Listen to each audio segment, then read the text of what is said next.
Hello guys, welcome back to my YouTube channel. दोस्तों, आज मैं आपके लिए लेकर आई हूँ लव ऑफ निर्वाणा के एपिसोड 9। तो दोस्तों, बिना किसी देरी के एपिसोड की शुरुआत करते हैं। एपिसोड 9 की शुरुआत में पेयन, एनचिंग और क्विलियांग को दिखाया जाता है। वहाँ पर पेयन को भी थोड़ा बहुत शक होने लगता है कि ये सब एक सेटअप हो सकता है और कहने लगता है जनरल लू साधारण इंसान नहीं है वो, और किंग थोड़ा सा भी नाराज हुए तो हमारे लिए प्रॉब्लम हो सकता है। एनचिंग कहता है हमें अच्छे से इन्वेस्टिगेट करना होगा, हमारे पास बस एक ही दिन बचा है। पेयन एनचिंग को यहाँ पर किसी और को रखकर अपनी मदर के पास भेज देता है। उसके बाद हमें लास्ट डे का सीन दिखाया जाता है जहाँ पर वो स्टेट के लोग मिनिस्टर टेंगरुई की मौत का सफाई मांगने आए होते हैं। पेयन इनुज से कहता है कि उसे किंग को कुछ रिपोर्ट करना है। इनुज कहता है तुम सही टाइम पर आए हो, किंग तुम्हारा अंदर वेट कर रहे हैं। पेयन इनुज से कहता है शायद टेंगरुई को लू मेंशन पर छुपाया हो सकता है। इनुज कहते कहीं तुमने अफवाह तो नहीं सुना है ना, तुम्हें पता है ना जब कोई लू के बारे में किंग को गलत कहता है तो किंग कितना गुस्सा होते है। पेयन कहता है प्लीज आप मेरी कुछ हेल्प कर दो। इनुज तुम यही रुको, मैं इस बारे में किंग को रिपोर्ट करके आता हूँ, कहकर वहाँ से चले जाते हैं और ये सारी बातें किंग को बता देते हैं। ये सुनकर किंग पेयन को स्टडी रूम में उससे वेट करने को कहते हैं। उसके बाद हमें सभी लोगों को किंग के सामने दिखाया जाता है। जनरल लू किंग से कहते हैं मैं यहाँ टेंगरुई के लिए जस्टिस लेने आया हूँ और पेयन ने टेंगरुई को मारा है। ये सुनकर सभी लोग काफी ज्यादा हैरान होते हैं। हमें जियांगसी को सूप पीते हुए दिखाया जाता है। तभी पे मेंशन पर काफी सारे गार्ड्स आ जाते हैं। जब जियांगसी बाहर आती है तो बाहर इतने सारे सैनिक को देखकर दूसरी मेट से पूछती है आखिर यहाँ पर क्या हो रहा है। पेयन की मदर सभी को अपने रूम में जाने को कहती है। उसके बाद हमें महल का सीन दिखाया जाता है। वहाँ पर एक मंत्री जनरल से कहते हैं तुम बिना सबूत कैसे आरोप लगा सकते हो, जिस पर जनरल लू जियांगसी की टेंगरुई ने दिया हुआ पेंडेंट दिखाकर बता देता है कि यह पेंडेंट टेंगरुई की डेड बॉडी में मिला था। प्रिंस जुआंग कहने लगते तुमने इसमें कुछ अजीब नहीं लगता। जनरल कहते इसमें क्या अजीब है, और जब टेंगरुई की कमरे में आग लगी थी तब पेयन वहाँ पर नहीं थे। प्रिंस जुआंग कहते तब वो लोग पार्टी में थे। जनरल कहता है उस वक्त पेयन और जियांगसी क्राउन प्रिंस को छोड़कर वहाँ से कहाँ गए थे, और वहाँ में फ्लैशबैक में देखते पेयन उस वक्त किंग से मिलने गए थे। प्रिंस भी पेयन को बताने को लिए फोर्स करने लगता है और हमें पता चलता है कि ये सारी चाल वही जाओ को होता है, लेकिन पेयन जनरल को कोई जवाब नहीं देता है। किंग पेयन से कहते तुम कुछ कहना नहीं चाहते हो, जिस पर पेयन कहता है मैं निर्दोष हूँ लेकिन मेरे पास कोई प्रूफ नहीं है। किंग वे जाओ को पेयन और जियांगसी को जेल में डालने को कहते हैं और ये भी कहते हैं कि मेरे इजाज़त बिना कोई भी पे मेंशन पर नहीं जाएगा। उसके बाद वे जाओ जियांगसी को लेने पहुंच जाता है। दूसरी तरफ पेयन से मिलने किंग आ जाते हैं। पेयन किंग से माफ़ी मांगते हुए कहता है मेरी गलती की वजह से मैं फंस गया, मुझे आप एक चांस दीजिए।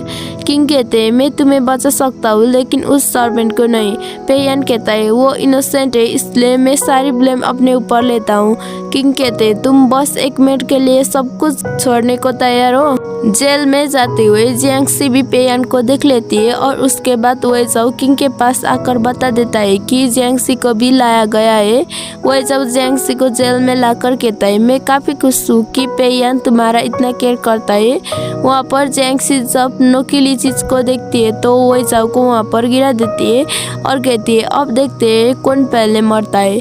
वह जब भी जियांगसी को अपने ऊपर गिरा देता है तो वो नोकीली चीज उससे भी लग जाता है। उसके बाद हमें पेयन के पास प्रिंस को दिखाया जाता है। क्राउन प्रिंस कहते हैं तुम्हें इतनी गलती करने की क्या ही जरूरत थी। पेयन क्राउन प्रिंस से एक लेटर को उसकी माँ तक पहुंचाने में मदद मांगते हैं।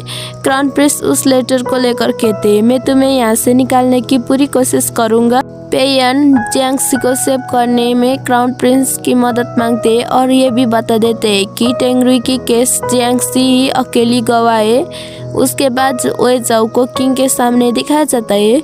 वे जाओ पूछता है हमें जियांगसी के साथ क्या करना चाहिए। किंग उससे पूछताछ करने को कहता है। उसके बाद वे जाओ और जियांग युआन को जाते हुए दिखाया जाता है।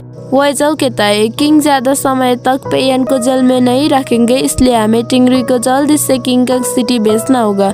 उसके बाद हमें जियांगसी को दिखाया जाता है, वो वहाँ के सैनिक से कहती है उसे कमांडर वेज को कुछ इम्पोर्टेंट बताना है। तभी वहाँ पर वेज भी आ जाता है और कहता है अब मुझे तुम्हारी ज़रूरत नहीं है। वो वहाँ पर जियांगसी को मारने आया था क्योंकि उसने काफ़ी बार वेज की प्लान को बर्बाद कर दिया था, लेकिन वहाँ पर जियांगसी अपने हाथों से मून का निशान बनाती है, जिसका मतलब उसे कुछ कहना था। ये देखकर वही जाओ जियांगसी के मुंह खोलकर पूछता है तुम क्या कहना चाहती हो। जियांगसी कहती है मैंने पे मेंशन में एक लेटर रखा है जिस पर तुम्हारे बारे में सब कुछ लिखा है। वही जाओ कहता है तुम्हें क्या लगता है कि तुम मुझे एक लेटर से डरा सकती हो। जियांगसी कहती है मुझे पता है तुम कमांडर वही जाओ हो जिस पर किंग बहुत ज़्यादा भरोसा करते हैं। मेरे बताने के बाद तुम ज़रूर पे मेंशन सबूत मिटाने जाओगे। ये सुनने के बाद वही जाओ उसकी गले दबाने लगता है, लेकिन तभी वहाँ पर क्राउन प्रिंस आने लगते तो वो उसे छोड़ देता है और क्राउन प्रिंस से बात करने लगता है। वो बता देता है कि वो लोग किंग के कहने पर पूछताछ करने आए थे। क्राउन प्रिंस वेजा को बता देता है कि ये लड़की उसके लड़को पहचान सकती है, इसलिए पेयन ने मुझे उससे सेव करने भेजा है। उसके बाद कुछ लोग टेंगरी को किंगकंग लेकर जा रहे होते हैं। वो लोग ओल्ड मैन और ओल्ड वुमेन से भी बात करते हैं। उसके बाद किंग क्राउन प्रिंस और वेजाओ को दिखाया जाता है। किंग वेजाओ को पेयन और जियांगसी को छोड़ने को आदेश देता है। वेजाओ को उसका गार्ड जियांग युन बता देता है कि कल रात क्राउन प्रिंस ने कुछ मेट को पेयन की मदर से मिलने भेजा था। ये सुनकर जियांग युन को जाकर ओल्ड मैन को प्लान कैंसिल करने को कहता है। जियांग युन जल्दी से ओल्ड मैन के पास जाकर बाकी लोगों के बारे में पूछता है। वो बता देता है कि वो लोग वहाँ से जा चुके हैं।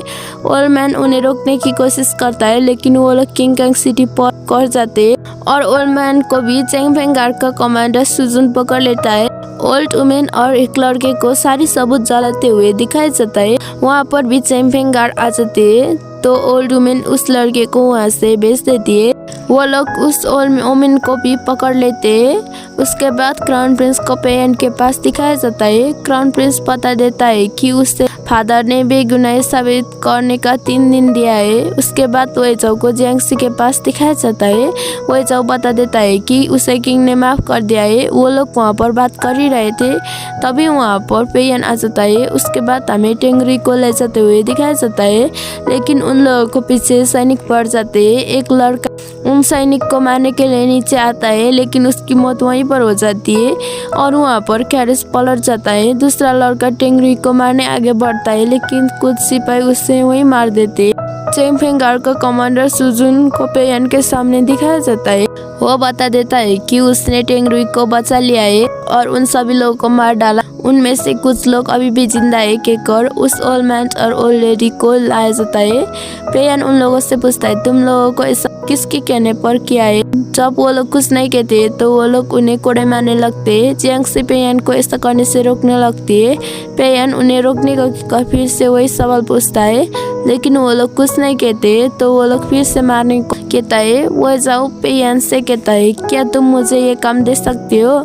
उसके बाद ओल्ड मैन और ओल्ड लेडी के पास जाकर इशारे से कुछ कहने लगता है, लेकिन ओल्ड मैन कहने लगते हैं तुम कौन होते हो हमसे सवाल करने वाले। वो जाओ ओल्ड लेडी से कहता है मैं तुम्हें एक मौका देते हूँ कहने के, जिस पर वो ओल्ड लेडी वो जाओ के कान में काट लेती है और वहीं पर मर जाती है। ये देखने बाद ओल्ड मैन भी खुद को मार डालते हैं। उन लोगों को ऐसे देखकर वो जब स्टार्ट हो जाता है, क्योंकि वो लोग उसके लिए फैमिली की तरह थे। ओल्ड लेडी ने मरने से पहले वो जाओ को जिंदा रहने को कहा होता है। और इसी के साथ एपिसोड 9 यहीं पर ही खत्म हो जाता है। अगर आपको पसंद आए तो लाइक कमेंट शेयर सब्सक्राइब करना मत भूलिएगा। मिलते हैं नेक्स्ट वीडियो में, तब तक के लिए बाय बाय, टेक केयर।